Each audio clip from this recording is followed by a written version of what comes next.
Good evening, everybody. Welcome to Crimes and Times. Tonight, we're going to talk about the media. What is the role of the media in today's society? Is it the enemy of the public, as our president would have you believe? Joining us tonight is a veteran reporter who is going to give us his perspective on the role of the media, both historically and the role it plays today. Joining us is Ash-har. Ash-har, thank you for joining us tonight. Thanks for having me. Can you tell us a little bit just about your background and what brought you into journalism, what attracted you to that field? Sure. I mean, mine was kind of a late start. I'd always loved telling stories. I loved writing, and was, a broadcast sort of. I aspired to broadcast. I always loved shooting. I loved the visual element of storytelling, and it wasn't later on in life, I think, until I got into college that I really understood that. This was kind of a calling, and this was something that was just really important for us as a society, as a democracy to function, is to have journalists who told stories and informed the public and held to account those in power. So, I look at it as an important role that we play in our democracy, and it's also, a way to keep the public informed enough so that they can make decisions and empower themselves for whatever their communities, for the nation, for their state. So I think it's something that's just necessary. It's like the fourth estate, as we're called. It's another function of democracy. It is. It's interesting you talk about having a calling. A lot of people will discuss that in terms of their careers. And I know how I had that. That didn't hit me till my senior year of high school. I woke up one day and said, I want to be a police officer. Just out of nowhere. I didn't dream of it as a kid, and I had all sorts of other ideas, and woke up and said, that's my calling. So I understand that drive. Let's look at it historically, the media. Because when I was working as a police officer in the FBI, the media was always kind of the enemy. We always had to watch out for you guys and be careful, and you always got in the way as something. So I always saw you as this unnecessary evil, or maybe necessary evil. Let me back that up, necessary evil. But some of the concerns I always felt were the media seems to demand an awful lot. You guys want in on this, in on that. But from my perspective, at least back then, you're just another commercial enterprise. You're trying to get the scoop so you have ratings so you have advertisers so you make money. But you're more than just that. Our founding fathers found reason to give you constitutional protections, which then I realized that makes you a little different than other professions in the world. What is your response to that? How do you feel about that? Yeah, I mean, absolutely. I mean, there are market pressures that come into play, and something that a lot of people don't realize, though, in these enterprises, these journalistic enterprises, there is a very thick wall between sales and marketing and journalism, and most of the places I've ever worked, there would be no interaction essentially between sales and the marketing teams and the journalistic enterprise, because that is a fine line to be walking, is if you're taking considerations of what your bottom line is. And of course, you can't be effective unless you measure how much reach you have. That's why ratings and viewership are important, because I can be the best journalist possible, but if I'm sitting in my garage and writing and I'm not providing that information to the public at large, then what's the point of it? So yes, those market pressures exist, but they also are there to measure the impact and the reach of the journalistic enterprise. So and I see your point about being seen as the enemy a lot of times. My entire career, there's always been this sort of adversarial tone to the way journalists interact with law enforcement, for example, or government officials, because in a sense, a lot of what journalists are held to do is to make sure those people who are empowered by the public to enforce laws and to make policy is to be a voice, for those people, to make sure that there is no abuse of power. And so obviously that it's a very understandable sentiment to feel like if you're on that side of government and law enforcement, that there's, journalists are sort of an annoyance in essence, but they serve a bigger function. And it's like the checks and balances that we have in government. And this is the citizens' check to some of that power. And so it's understandable. But again, if you look historically at some of the major gets or scoops, as you say, in journalism, like you talk about the Pentagon Papers, you talk about, Watergate, you talk about some major abuses of power that have come about in our history, and the only reason that they came to light was because of the efforts of journalists who asked questions. And so in the broader scheme of things, you see the importance of having to deal with that from a law enforcement, from a government side, in terms of why it's important that journalists ask those questions and continue to press forward and push for responsibility. That's the responsibility they are empowered with and have to practice, with care. Right, and you mentioned one very important part: this adversarial, or at least perceived adversarial relationship. So our founding fathers found it necessary at some point to protect the media, freedom of the press, in the Constitution. Why do you think they felt the need to do that? What was the adversarial relationship then? What was the government? I'm not trying to make you a student of history, but Sure. just in terms of some background, why do you think the founding fathers felt it necessary to protect that one particular profession above all others? Well, I think that's the key to maintaining democracy is if you look historically at other countries where democracy is squashed, generally, you'll see efforts. The first effort that's made by dictatorships and governments trying to control the narrative and to squash the voice of the people, the first place they go is to the media, the journalists, the right to free speech. When you can't express an opinion, or if you can't talk about an issue, that's when you start to see the erosion of democracy. And our founding fathers knew that it was that important. It's the First Amendment. It is, a protection that we all have as Americans because it is so important to the survival of democracy. We saw, our country was founded on freedom of religion and freedom of speech.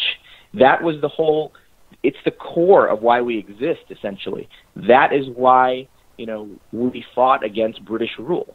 And so it is fundamentally core to who we are. Why the United States exists, can be boiled down to that. And so you think about it, and that's a pretty profound thing, that's why we exist. And so if that's why we existed, we came into existence, then that is absolutely the most important protection that we can have to maintain who we are. So you look at other countries, I've worked around the world, and I've seen, the effects of the chilling effects of an attack on journalists, an attack on First Amendment rights. And you look at countries like Turkey and, Egypt, where there has been crackdowns on journalists, and you see the long-lasting and damaging effects that it has to the functioning society. Fear and intimidation is how you control the people. And if you can control the messaging, then you can control what people are afraid to talk about.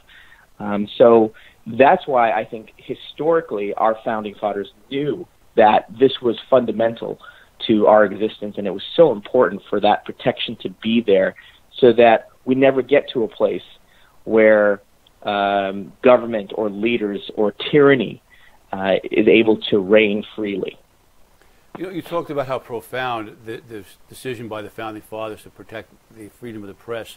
I think of the Constitution in terms of the law, having been in law enforcement, and I too sometimes think, wow, I realize they didn't create a criminal justice system, but I think they refined it to about as close to perfectly as you can get in terms of realizing that it's being carried out by flawed human beings. So the concept of having to produce probable cause and beyond a reasonable doubt, and all these protections we give the accused, I think were really quite profound and somewhat thinking out of the box, using more current terms. Do you see a brilliance behind the decision of the founding fathers to create this protection of the press, as I do behind their structure of our criminal justice system?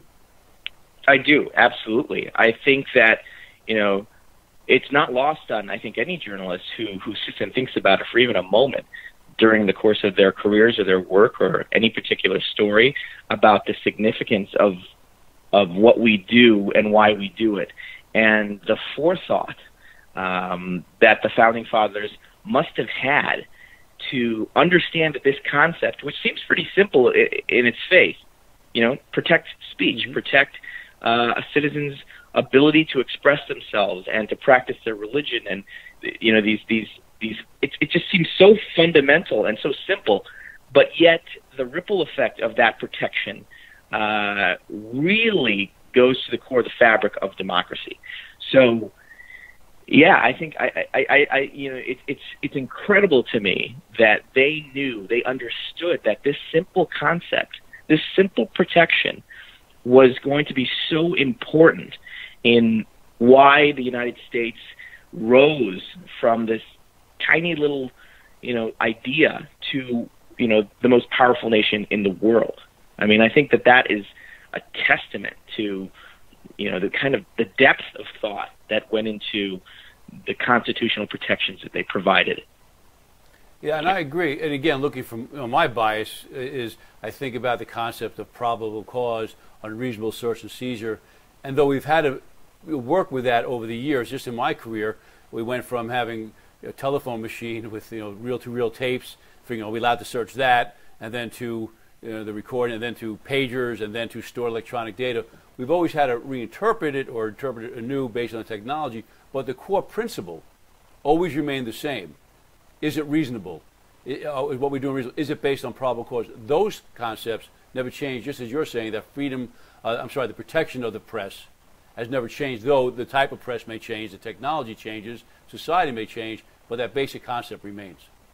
Exactly. And that's also important to realize, is that whatever form it takes, I mean, there is a difference between responsible journalism and, muckraking tabloid, and sensationalism. Just because speech is protected doesn't mean it doesn't have to be practiced with care and responsibility. And that is the greatest challenge that we're facing today in this new world, where there is an attack on the press, essentially, from the administration, from the campaign, even before that, and this calling into question legitimate journalistic outlets and legitimate journalistic enterprise and questioning, and what could be considered and I hate the term, but fake news. I don't believe that's fake news. What we're talking about when we talk about fake news is that's a smear on news and journalism as it's practiced. What it really should be called is propaganda, as far as I'm concerned. And the term itself, I think, tries to smear all news as being unethical. And I think that a distinction has to be made. So I don't even use the term. I call it propaganda. And there's we also have a responsibility as consumers to understand the source of the news and what kind of enterprise is behind it. And you look at the questions that are being asked in the halls of justice now about the role that misinformation played in the 2016 election, and a lot of people just are unwilling to accept it. But there's no question that there was an information war underway, and that is a pretty scary thing for democracy when information can be weaponized. And that's another reason that real, true, factual reporting is so important to the survival of democracy, that it is not tampered with in a way that we may or may not have seen. We'll find out as this investigation plays out, but how much it played into what ended up happening in the 2016 election. Yeah, that's a great point. And before we go on, we didn't get into your history here. You currently are a journalist with whom? Yes, so I work for NBC in Chicago. I've been doing this for about 20 years. I got my start in a small town in Illinois, Quincy, Illinois, where I worked for a small station there, and then moved into CNN, where I worked for about almost 7 years. Spent a lot of time in the world's headquarters in Atlanta, and then became the bureau chief in Islamabad, Pakistan, just a few weeks before 9/11. Was assigned there as a correspondent and international bureau chief for about 3 years. So I covered the war on terror, the front line there, all the issues that were facing that government over the course of those three years that I was there.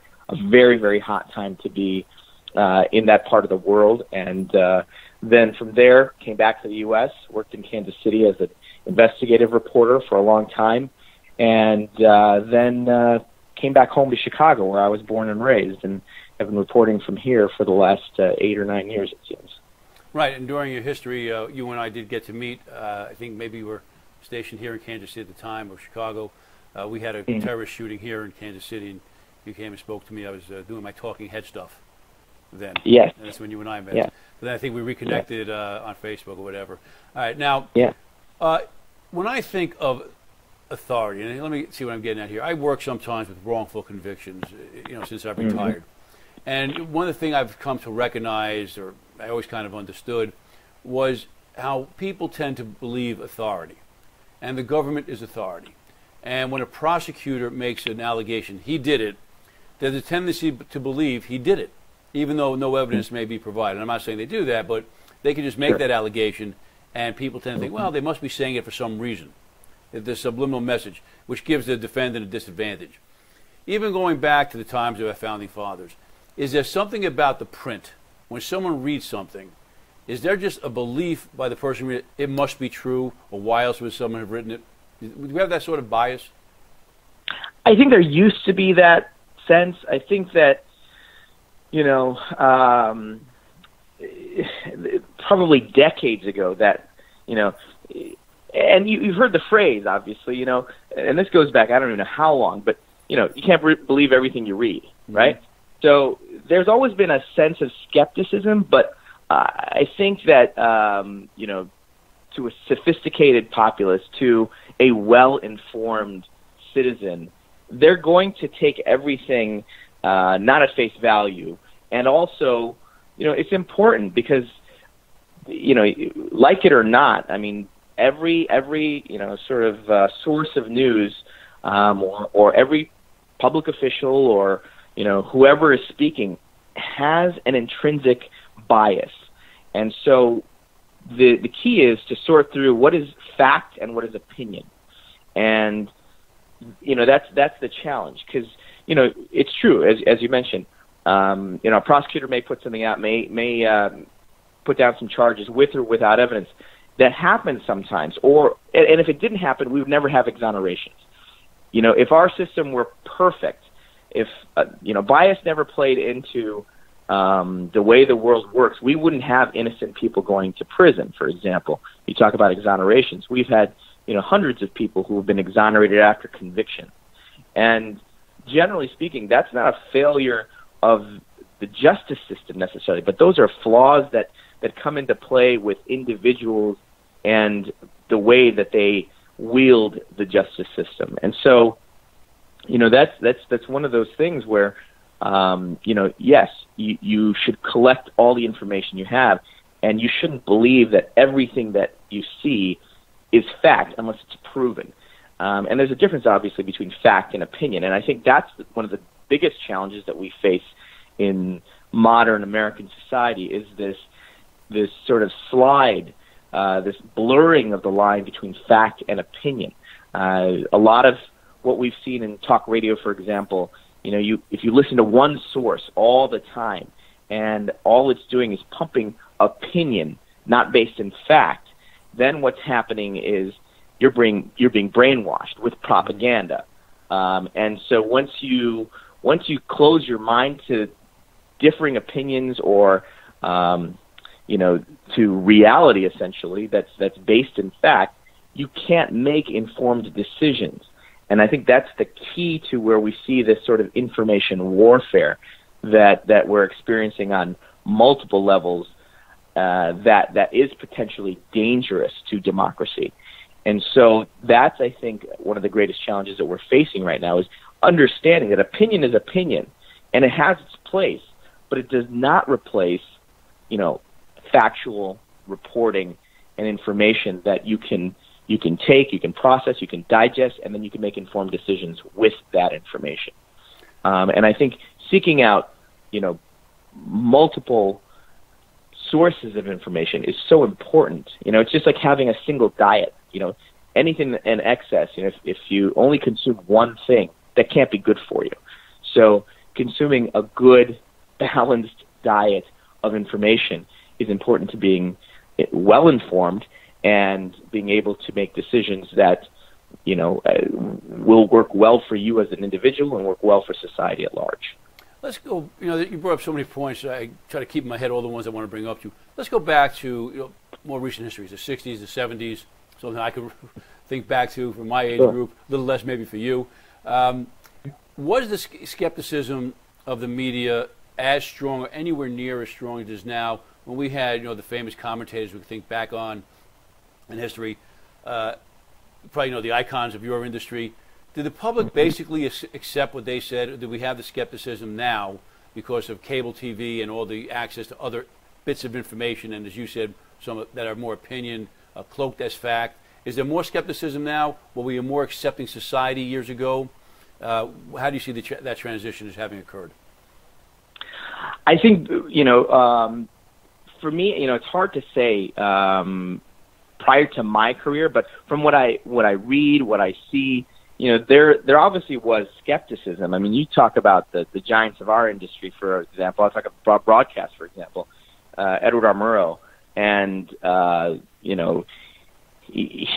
what he felt, what he dealt with, going after the notion of McCarthyism and the witch hunts that we saw back then, and just how not having teeth as a journalist was also damaging to society and democracy, and could let those in power abuse that power without any check. And I think now I think there's a lot more skepticism, though, and there are so many more voices. It's hard to keep track. So yeah, I think generally speaking, I can just talk about over my career. Just in the last 15 or 16 years, I've seen that trend, that change.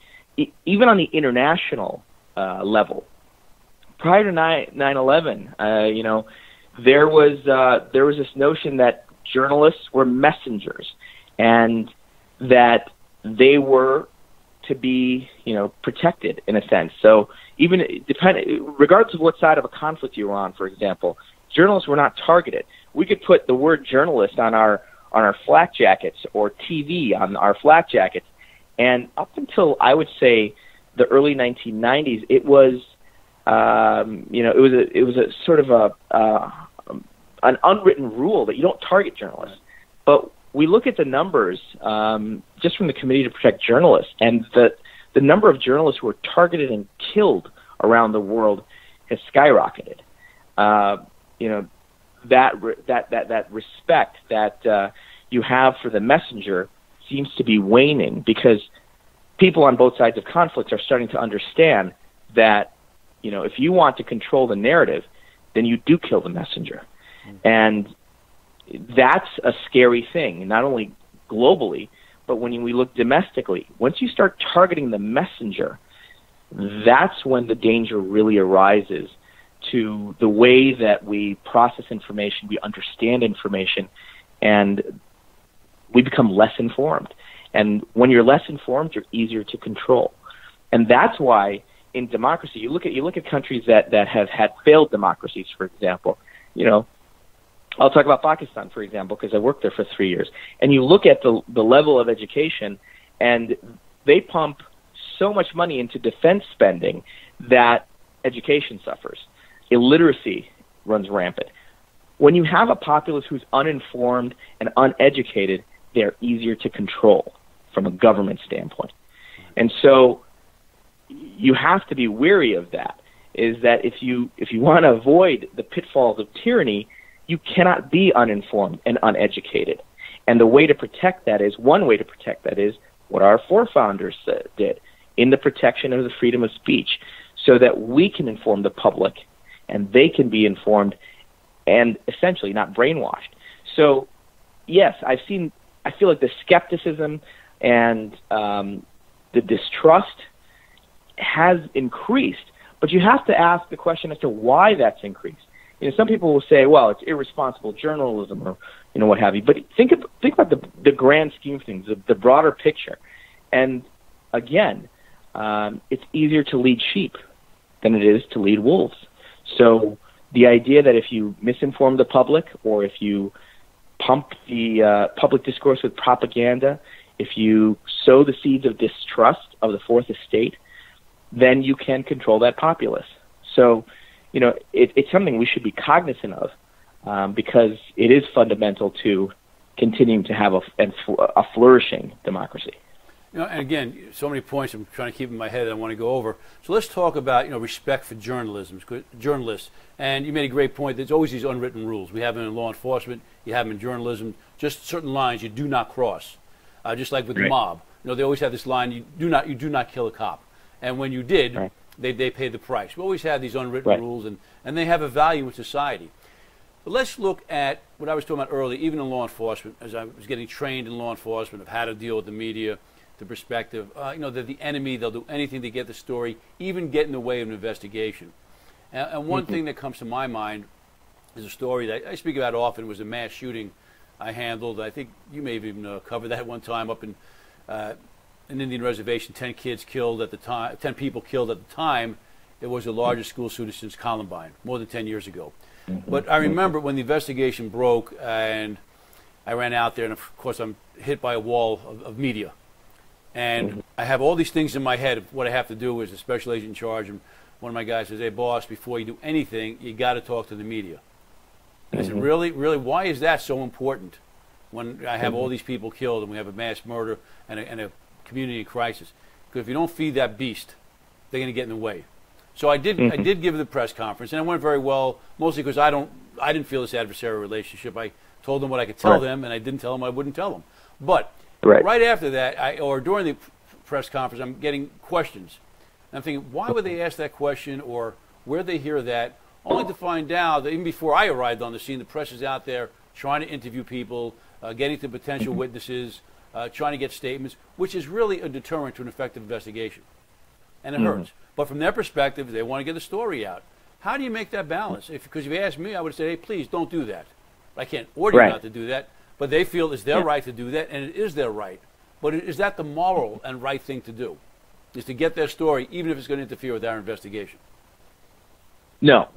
I think that responsible journalists, when instructed, we have to follow rules. There are rules to be followed. For example, there are a lot of courts that don't allow cameras in the courtroom for whatever reason. Now, journalistically, we'll say that transparency is the best policy. But again, not being party to what the thought process is for law enforcement and what information needs to be out and when it needs to be out. That's why the relationship between law enforcement and journalists has to be sort of adversarial, but also has to be collegial. And so if as a law enforcement officer that some piece of information, if it gets out there, is going to jeopardize an investigation, it is imperative that you have enough of a relationship that it's not going to get out and that journalists are not going to find out. Or if they do find out, that you have a relationship with journalists to say, look, if this gets out there, this is going to jeopardize the investigation. This is really, really going to be detrimental to what we are doing. And any responsible journalist will acknowledge that. It's the same thing as, the ethics that we have with protecting sources, for example. We know that if we can't protect sources, then we lose the ability to tell stories that are important but could potentially have an impact on an individual who's providing that information. It's the same thing with law enforcement. And when it comes to investigations and active investigations, for example, and that's a good point. But again, what I was talking about was more just conduct, not really revealing information, just snooping around, which is certainly your right. Yeah. But as you know, when you start getting people to make statements, on the record, and then we're going to talk to them, and we follow a pattern because we have to worry about evidence and preparation in court, which the media doesn't have to worry about. You don't have the same rules. It does create a problem. But let's talk about that with sources. And if I say you guys, I'm talking about the media in general, Sure, not you personally. So I want to say that. But the media, very important you protect your sources. And I'm sure you could understand, especially in light of recent news now, how important it is for law enforcement and the intelligence community to protect our sources. And do you think, in light of recent news and looking back historically, does the media respect our, and I say our, I'm out of the business now, but our law enforcement and intelligence right to protect their sources, irrespective of how bad you want that story or how important you think that story is? Are we getting the same respect that you would demand from us or request from us? I think yes, and here's the thing: it's a very difficult line to walk because we do have a responsibility to uncover the truth, and the idea that an open democracy, an open society, is best.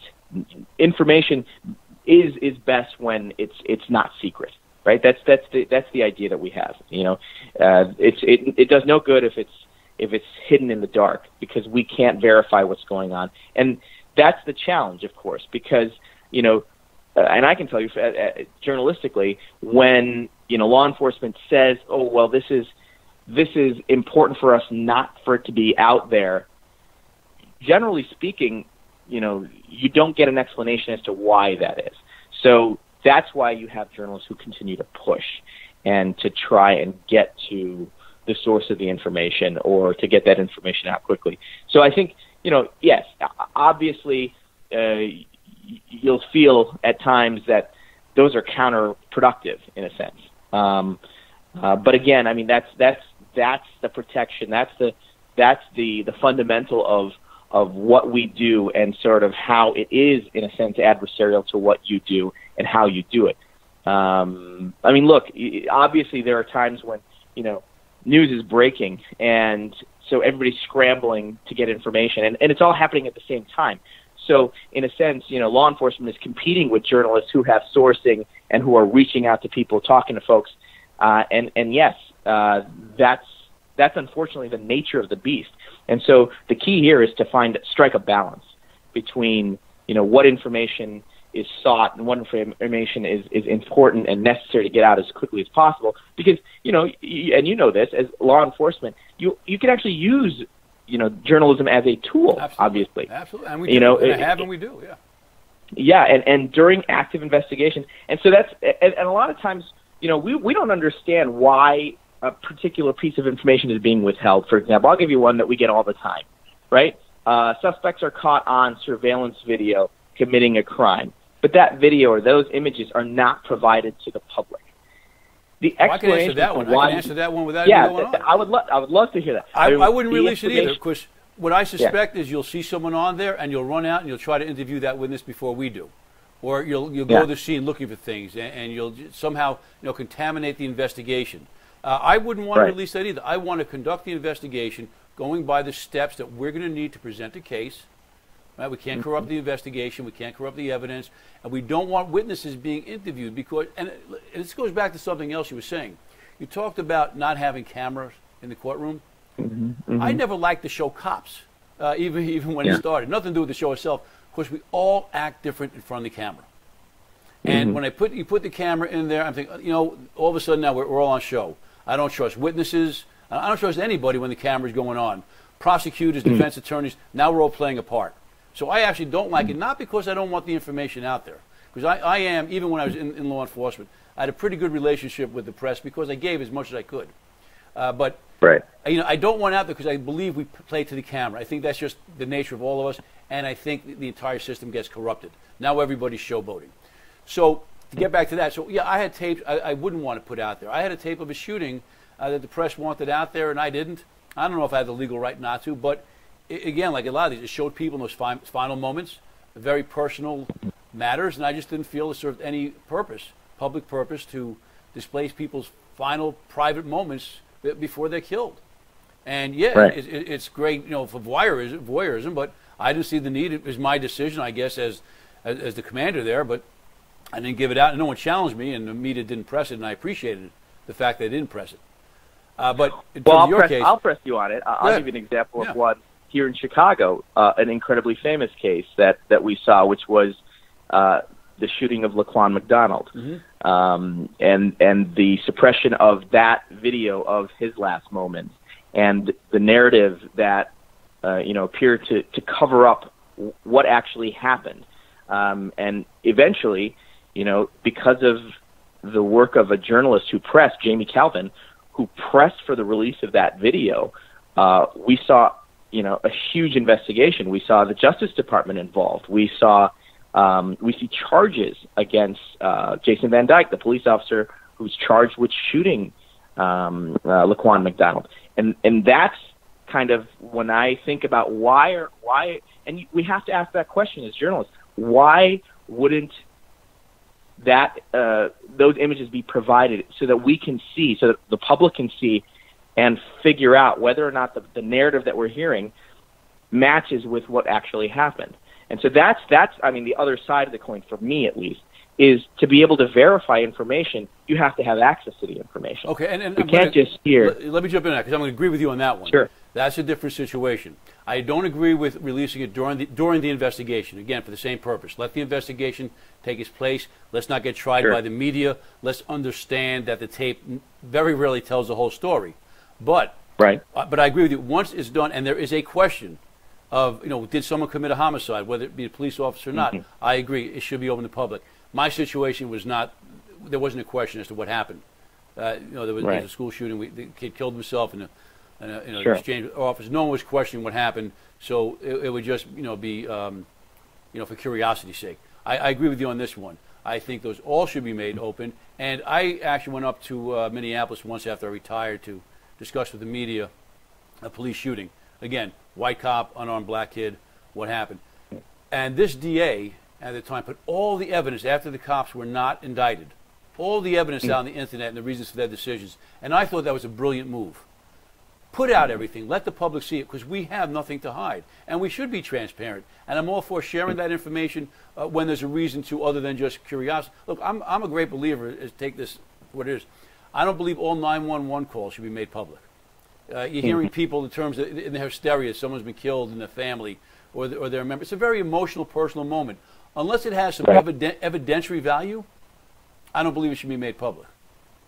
And you know what? Most editors and newsrooms will agree with you. Those who don't believe in sensationalism. We get 911 calls all the time where you hear, the frantic last moments of somebody who's reaching out for help. And that's when you have to make a moral judgment, a journalistic judgment, about whether or not that serves the public interest for that to be out there. Generally speaking, it doesn't. It's just sensationalism. It's voyeurism. It's disrespectful. It's hurtful to the people that loved for that loved one. And we make those decisions every day not to show those things. And that's the other thing. You look at journalistically what we show and don't show, what we do put out there, and imagery is important. And I'm one of those people who believes that yes, the stark reality is the most powerful, but there is also something to be said about being tasteful about it. We don't show bodies on television. We don't show blood on television. We don't show those things that you actually see more of in fictional television shows than you do in the news. There's more violence depicted in those shows than you'll ever see in a newscast, for example. And the same goes for print. You're not going to see graphic photos on the front page of the New York Times. It is a matter of what good. We ask that question every day. What good could this possibly provide to the story? We can explain what happened without sensationalizing it, without going overboard, without being too graphic in the descriptions and in the imagery that we're using to tell these stories. Because in the end, it's really about informing. It's not about trying to exploit tragedy. Really, it's about information, and it's about knowing what's going on without it getting into that realm of voyeurism. And so that's important. Now, you raise a good point, and I wanted to jump back on this because you talked about the question of cameras in the courtroom. But I always wondered, from a law enforcement standpoint, we talk about body cameras all the time as if there's some sort of a silver bullet to trying to prevent bad behavior. And yes, it is true. Cameras do affect the way that you behave. But, from a law enforcement standpoint, what's your take on body cameras? Do they change behavior of law enforcement, either good or bad, or in a way that chills the way that law enforcement operates? Are they more cognizant when that body cam kicks in and knows it's recording every move, that it makes them second guess their decisions? That's an important question to be asked. We assume that body cameras are going to help prevent bad behavior, but do they cause a chilling effect, or is what people call the Ferguson effect, where you second guess yourself as a law enforcement officer and what you're doing and how it'll be interpreted later because of the imagery that's released? Right. Yeah, and I'd love. Yeah, I'm sure the Ferguson effect. We could have we may have a show just about that, and maybe we will sometime, as well as your time in Islamabad. That sounds fascinating. Sure. To your question, as a former law enforcement officer, and I've spoken to a lot of law enforcement officers recently, 'cause I've been running for office here in Kansas, just to get their impression. Everyone I speak to, without hesitation, supports, and this is law enforcement officers, supports the camera. They feel it makes them behave better, and it makes the public behave better. So no one can make a false allegation, against the cop, and the cop can't change his story. And when they were talking to me, they're saying what we'd love, of course, at least in my state, are more rules and standardization of how to use them. But no one has ever suggested they don't like them. They like it. They like being recorded because they believe that 99 times out of 100 the cop is acting professionally. And I've sat on a board, even when I was retired for a sheriff here. He had a board, a local advisory board of private citizens, very diverse in terms of ethnicity and profession. And when there was an allegation of racial profiling, and they found negative, and the person could appeal to this board, and the board did not make a decision that the sheriff had to live by. It was just our opinion, and he could act on it. Anyway, I sat on that about 4 or 5 times, and never did this board think there was racial profiling because of the camera. And we listened to the officer. We saw everything in context. And we said, wow, he couldn't have been any more professional. Now, maybe the person honestly felt that way, but we couldn't see this. So those cameras, I think, have been tremendous. And when the officer is wrong, he's held accountable. And there's not a law enforcement officer here who doesn't want to be held, have them held accountable, because when they act poorly or poor judgment or abusive, it hurts all of us. Just like when you have a reporter that goes out and interferes in an investigation. Exactly. It tampers with evidence, whether intentionally or unintentionally, hurts that case. It ruins it for all of you when we start not trusting you. And when you talk about that adversarial effect or the relationship, I happen to like that. I agree. I think it's a good one. It's a healthy one. And just like I used to not mind it with defense attorneys, because I felt, you know what, if I'm doing my job, I'm doing it correctly, you can be as adversarial as you want, but I'm going to come out of this okay as long as I'm doing what I'm supposed to be doing. Absolutely. Well, that's good to hear. Well, and I think most cops would like that, to get to your question. So it comes to the conduct. Now let's talk about something else, unless there was something else you wanted to address before we move on. No, that's fine. This conversation, because there's so many issues that come up here. So we talk about whether or not people are going to trust the media, and we're talking about the distrust that we have for it lately. It could be based on one or two things a reporter does, or it just could be the big picture of things. But when the media, let's go back to something. Let's go back to reporting information. When do you draw the line on, let's say, national security versus need to know? For example, who would I be thinking about, right? National security. When someone comes up with information, what case would I be thinking about? Edward Snowden, maybe? Absolutely, right. Absolutely. All right, where else can I? So when he comes out with this information that the government says highly, sensitive, but someone goes and puts it out there, and because the decision is made, it's more important that we know the abuses, and we're going to give up sources of information, techniques. How do you make that balance? Well, look, I mean, the Snowden case is particularly important because these decisions aren't made by individuals. They're made in an editorial meeting. So there's a lot of discussion will go on before you decide whether or not the information is important enough for it to be released. And we talk about the classification of that information, and journalistically we'll say, look, there is a lot of information that is overclassified, right? Is that your call? Is that your call? no, that's not my call. No, I didn't mean you personally. Is that the media's call to determine is overclassified? Well, we have to determine whether or not the information we have, is reportable, right? That is something that is part of our responsibility. If we get information, we don't just toss it into the basket. We have to decide whether or not we have either a responsibility to report it or whether or not this is potentially explosive, dangerous information that could put lives in danger. So, yes, unfortunately, that is a decision that we have to make, and that's why, journalism can't be practiced willy-nilly.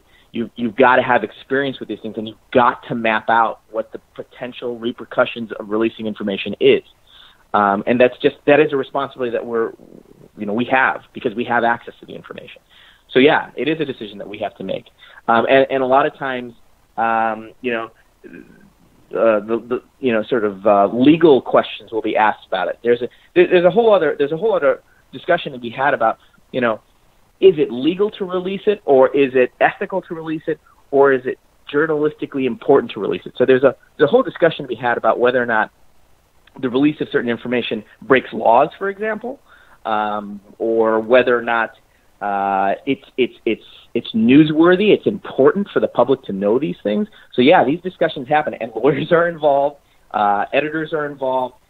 These decisions don't happen in a vacuum, and they are not taken lightly. I can tell you that, even from the smallest piece of information. When I did a lot of, when I was an investigative reporter in Kansas City, everything that I put out was thoroughly vetted, and by lawyers, even at that level. When I was at CNN, thorough vetting. I can talk about one huge mistake that was made, during my time early on at CNN. It became CNN's first retraction in 20 years.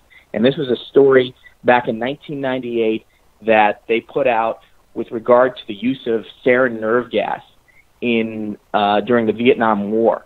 And that was a failure. That was a failure of the vetting process. So yes, there are mistakes that are made, but they put that story out when they did not have the confirmation to the point that they needed to be able to say definitively that U.S. forces used sarin nerve gas against American defectors in Laos during Vietnam. And that came back and exploded in their face. Careers were ended as a result of that. It only takes one mistake journalistically to end your career. One mistake, that's it. That's why dissemination of information and the confirmation of that information and the necessity for it to be released is not taken lightly. All we have is our credibility.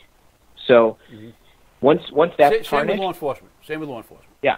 And that's why, here, if you think back, I'm sorry to interrupt you, but I just want to make a point. If you think back on this Andrew McCabe issue, deputy director fired a day, and I'm not making judgment on what he did. I wasn't there, but the whole issue was once you lie, you've crossed the line that you cannot come over that bridge again. You burn that bridge in law enforcement. Same, we have the same value. Exactly the same thing. Yeah, exactly the same thing in journalism. It is career ending. So unless you have a death wish for your professional life, you're not going to do anything that's going to jeopardize that. And if you do act recklessly, at some point it's going to come and get you, and it's going to be over. So that is the check on journalists, at least, as far as I can tell, is that credibility issue is so important. It is, there's cautionary tales that go back decades on journalists who disappeared as a result of one story, one factual error, something that, it's like a scarlet letter. You can't shake it. So those decisions are not made lightly. And I want to really stress that. I want to stress that to the audience, because I think today's age people think that you don't take that kind of care, that you take it, and you don't. And I've worked with the media, to a certain degree since retiring, and I've never felt that you guys skirted over the issues or didn't want to hear the truth. Sure, absolutely, and that's the thing. The more information we have access to, and the more explanation we have, the better informed journalists can be to decide whether or not that information should or shouldn't be released. I'll tell you, during my career, I've seen, hundreds of times where the release of information was deemed to be more detrimental than putting it out there, and the decision was made not to. So, you only see what we release, not what we don't release. Right, right. And let's go back to sources for a second. We talked about that. We just had a recent release of the source of the FBI, in this Russiagate thing. And I don't believe the FBI or the intelligence community wanted that to happen. Have you followed that? And do you have an opinion on to whether that should have been pursued by the media the way it was, releasing the man's name? Well, yeah, and I think that without being privy to, how that information was obtained and what actual editorial processes were in place to make those decisions, it's hard for me to form an opinion on it, unfortunately, not being a party to it. I can see, I can guess, but it's hard to speculate, I think. So, without knowing everything that went on behind the scenes, which is always hard to do unless you're a party to it, it's hard for me to really, really form an opinion on it because it could go either way, I would say. Well, again, and just remember, as you said, it's as important it is to you as a journalist to protect your sources, so is it to the FBI and the intelligence community. If we can't promise those sources, we're going to protect them with every legal means. And we always warn them, there's always a chance the court could demand that we release their name. Rare, but it could happen. Right. We can't function either if people aren't going to trust us to protect their names. So when the media goes out, and even they put out there, well, we've narrowed it down to a professor who works in this kind of field in this country, you pretty much released it anyway. So once that went out, the name was just surely to follow. But that is going to hurt law enforcement and intelligence efforts as well. If media insists on revealing these sources that make it into the news for some reason, those are important to national security. And I think that has to be respected as well. Right, absolutely. And again, those decisions are made in a committee, and those discussions are had. And I think that it goes to the notion of having that healthy relationship with law enforcement and making. And I think that's one of the problems. I think when you have those kinds of leaks and you have those kinds of issues arise where sources may be compromised from a law enforcement standpoint. Part of the problem with that, I think, is when you do have a breakdown in communication between law enforcement and representatives of the media and journalists. When you have a healthy relationship that I can pick up the phone and I can call you and I can say, hey, listen, I'm hearing this about so-and-so source. What can you tell me? An honest discussion about, hey, yes, off the record, that is our source. But if that information gets out, it jeopardizes this, and this. I mean, having those reasoned discussions and having that open dialogue in that relationship is only going to, I think, make that a better function of the way that law enforcement and journalists and sources are protected in the long run. So again, it goes back to, yes, it's adversarial in a sense, but it also has to be, collegial in the sense that, on certain things you're working hand in hand, just as we talked about earlier with regard to getting information out to the public that you really need out there to help an investigation when it's stalled. Mutual respect, right? Yes, absolutely. Now, let's, as we kind of get into the final stage of the show, let's talk about something that's really important, and the media in the age of Trump. Because I don't think that's something that should be ignored. So Donald Trump walks into the political arena, fake news. Now, this started from the very beginning, and he wins the election. He's embraced by this concept. Why? Why was that such a popular concept that so many people embraced so easily? Well, I don't think that it started with Donald Trump, obviously. I think that you go back decades and you talk about what had been going on in journalism for so long, and this notion that the liberal media has had control for so long. And you look at sort of what happened in the mid-1990s, and really it was an economic opportunity, for example, for Fox News, for example, when it was established, was basically filling a void that, this notion that the media was very liberal in its slant, that there was the need for a voice that was much more conservative. I think that's what happened, unfortunately, where we started to see a tilt in the scales where sources became labeled as, left or right, instead of trying to be dead center. And so this imbalance began where you started to see this sort of culture war between, within the United States of left and right. And you start to cultivate sort of sources of information that just reinforce your own opinions rather than inform you with facts. And so you saw that pendulum swing left and right, and an imbalance created in the 24-hour news network arena, for example. And as that built over the years, this resentment started to build as well, and this questioning began to be seeded in the minds of a lot of folks who felt like their opinions were not being represented by media companies. And as a result of that,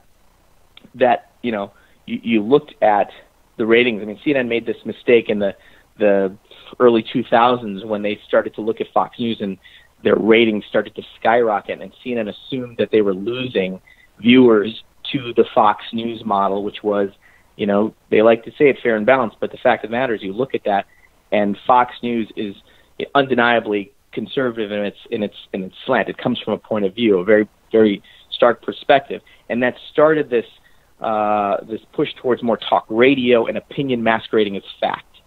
And as that happens, you get a character like, a reality star like Donald Trump, President Trump, who also realizes that there is a void that's been filled by this new sort of conservative slant, and he takes advantage of that, and he rides that all the way to the White House. Now, that may be an oversimplification of all the factors that were at play, but that's part of it.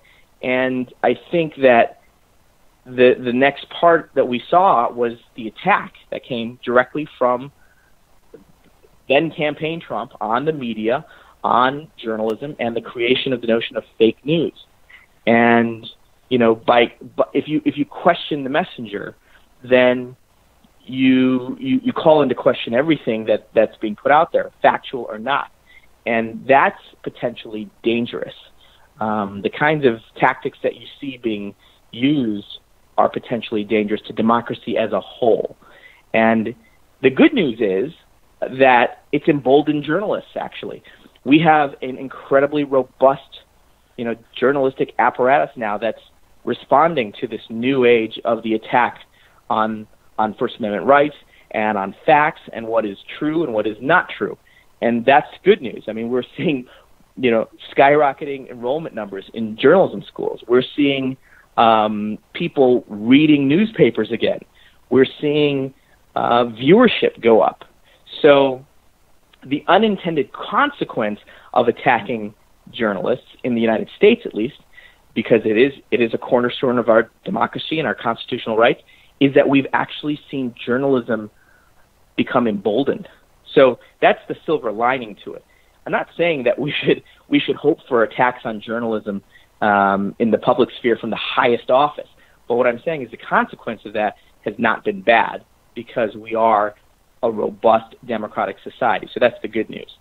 But again, yes, it's disconcerting as a journalist. We talk about this all the time in newsrooms amongst our friends and colleagues, that we've never seen this before in the history of the United States, of an official attack on the First Amendment, essentially, and an official attack on journalism and on public discourse and on facts and on what is true. And that is very concerning. And the only way to counter that is with more truth and continuing to robustly chase the truth. And I hope you continue to do that, because I've had other shows where we discussed the impact of lying on society, especially when it comes from an authority, such as the president trying to shut down the media. We all know about the dangers of that, but we tend to hear what we want to hear. But one of my questions is, and just talk about the media in general, I watch the press briefings with Sarah Huckabee Sanders. She kicks you guys around like nothing, and treats you guys with disrespect, and you all seem to tolerate it. She'll cut off a reporter and not let him finish answering the question. Go to the next reporter, and oh, thank you, Sarah, rather than demanding she answer the question or answer it honestly. Right. You're not fighting back. And when I say, again, you, I mean the industry. You're not fighting back against this White House. Why are you tolerating that and letting them go out there and lie and treat you with such disrespect?